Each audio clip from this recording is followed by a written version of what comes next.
سہیل صاحب لیاقت آباد کو تو چھوڑیے آپ کہیے لالو کھیت. لالو کھیت جو ہے نا ایک ایسی جگہ ہے. لیاقت آباد کو تو ہم نے چھوڑ دیا, لالو کھیت کو تو ہم نے چھوڑ دیا, لیکن لالو کھیت ہمارے اندر سے نہیں نکلا.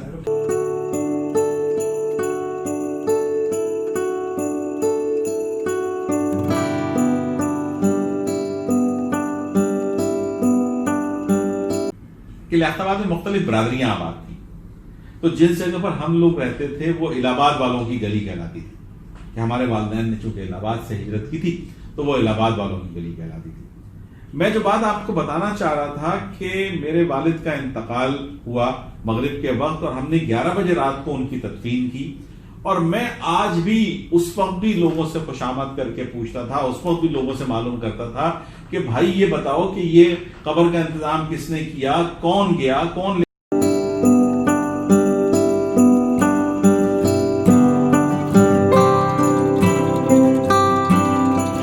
دیکھیے آبادی تو ہم سے پہلے ہو چکی تھی وہاں کی. اور ہمارے والدین نے جب ہجرت کی تو میری دادی بتاتی تھی کہ وہ قائد اعظم کی مزار کے پاس کسی جگہ وہ آ کر رہی تھی, مطلب وہاں پر آباد ہوئے تھے, کیمپوں میں وہ لوگ آباد ہوئے تھے. اس کے بعد وہ جب لیاقت علی خان شہید نے لیاقت آباد کو آباد کیا تو 1951 میں میرے خیال سے یہ آبادی ہوئی. اس کو چھوٹے چھوٹے مکانات بنا کر لوگوں کو دیے گئے تھے اور ان میں یہ ساری آبادی شفٹ ہوئی تھی. میرے والدین جو تھے وہ میری دادی اور میرے دادا جو تھے وہ اس کے ابتدائی الاٹیز میں سے تھے. یہ کچی آبادی ہے یا پلان؟ نہیں, جیسے یہ بالکل کچی آبادی نہیں ہے جناب. لیاقت آباد کسی سے آپ نہ کہیے گا, یا آج تو میرے سامنے آپ نے کہہ دیا ہے کچی آبادی ہے. مجھے بتائیں یہ کچی آبادی ہے. کچی آبادی بھی ہے اور نہیں, لیاقت آباد جو ہے پراپر لیاقت آباد بلاک نمبر 1 سے لے کر 10 تک, اور C1 ایریا, B1 ایریا اور A ایریا, یہ قطعی کچی آبادی نہیں, یہ بالکل پلینڈ آبادی ہے. یہ آج کے دور میں ہماری نابکار قیادتوں کی وجہ سے یا ہمارے اداروں کی وجہ سے جو لیاقت آباد میں یہ کلچر ہوا کہ گراؤنڈ +5 کے فلیٹ بننے لگے, اس کی وجہ سے یہ سارا نظام تہس نہس ہو گیا. نہیں تو لیاقت آباد ایک بالکل پلینڈ آبادی تھی. تو یہ کھلا میدان نئی بستی بسی تھی, یہ بالکل نئی بستی بسائی گئی. چھوٹے چھوٹے گھر کیوں ہیں, بڑے گھر چھوٹے چھوٹے گھر, بڑے گھر کون سے, مطلب 90 گز کے گھر اور 80 گز کے گھر تھے. جو بلاک ہے 1 نمبر سے لے کے 10 نمبر تک اس میں 90 گز کے گھر ہیں, اور جو A area, B area, C1 area, C area ہے وہاں پر 80 گز کے گھر ہیں. اب 80 گز چونکہ آبادی بڑھتی گئی, لوگوں کی فیملیز بڑھتی گئیں, ایک باپ کی کئی اولادیں ہوئیں, انہوں نے مکانات کو آدھے تقسیم کر کے اور اس کو دوسری جگہوں پہ جیسے وہ آدھا 45 گز کے اور 40 گز کے مکان سپر مارکیٹ کب کی بنی ہے؟ آج صبح میں گیا, میں نے سپر مارکیٹ دیکھی. آپ نے سپر مارکیٹ دیکھی, ہم نے بھی سپر مارکیٹ دیکھی, بہت اچھی ہے. سپر مارکیٹ کی تعمیر میرے خیال سے 1970 میں یا 1976 میں مکمل لگتا ہے کہ شہر کا پہلا بڑا اس طرح کا کوئی 1976 میں یہ بھٹو صاحب نے یہ بنوا کر لیاقت آباد کے لوگوں کو تحفہ دیا تھا. اس سے پہلے بھی یہاں پر بلدیہ کی مارکیٹ ہی موجود تھی. اس کی وہ ایک ہنگاموں کے دوران آتش زدگی کی وجہ سے وہ جل گئی تھی, گر گئی تھی. تو اس کے بعد یہ سپر مارکیٹ کی تعمیر ہوئی. اس میں ایک طویل عرصے تک ایک بہت خوبصورت لائبریری ہوا کرتی تھی کہ جس میں جا کر ہم صبح اخبار بھی پڑھا کرتے تھے.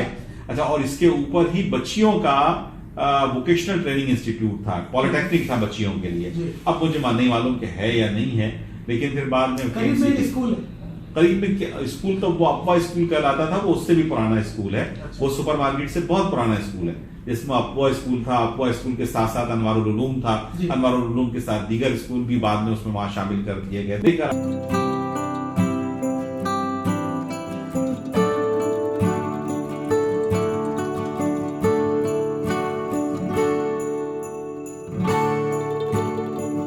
لیاقت آباد کی بدقسمتی بہرحال یہ رہی کہ گھر چھوٹے ہونے کی وجہ سے جو بھی وہاں سے تھوڑا سا پڑھا لکھا ہوا, تھوڑا سا مالی طور پر بہتر ہوا, وہ وہاں سے شفٹ کر گیا, وہ وہاں سے چلا گیا.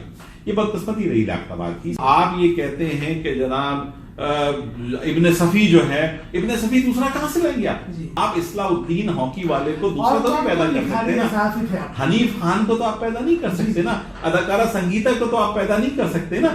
مطلب یہ عمر شریف کو تو آپ پیدا نہیں کر سکتے. مطلب سنگیتا اور ان کی ماں مہتاب بیگم اور ان کی بہن کویتا, یہ سب لیاقت آباد نہرین کے پاس تو رہا کرتے تھے نا. یہ مطلب وہاں سے وہ نازآباد شفٹ ہوئے, یا وہاں سے اس طرح سے مختلف لوگ نہیں، جو چلیں، ہیں، ترتیب سے- صلاح الدین طوفانی یا اسماعیل تارا یا حنیف خان یا ان کے حنیف بھائی کے بھائی پپن، میں ان کا نام مجھے اس وقت یاد نہیں آ رہا، اچھا۔ پپن بھائی یا رجو بھائی یا یہ سارے لوگ جو تھے یہ وہاں کے قوال بھی رہتے تھے بھائی یاور علی واجد علی مٹکے والے، ان کے دوست اسلام، ہمارے دوست بڑے اچھے ہیں، ان کے بیٹے اسلام ہمارے بڑے اچھے دوست ہیں، یا غلام فرید صابری صاحب یا مقبول صابری صاحب یا ان کے بیٹے امجد صابری، یہ سب لیاقت آباد کے تو رہنے والے تھے نا، حکیم محمود احمد برکاتی ان کے ساتھ اس 4 نمبر میں، یا یہ کہ یہ اب میں آپ کو جو بتاؤں جو بعد میں کہ لیاقت آباد میں مختلف جگہوں پر مختلف برادریاں آباد تھیں.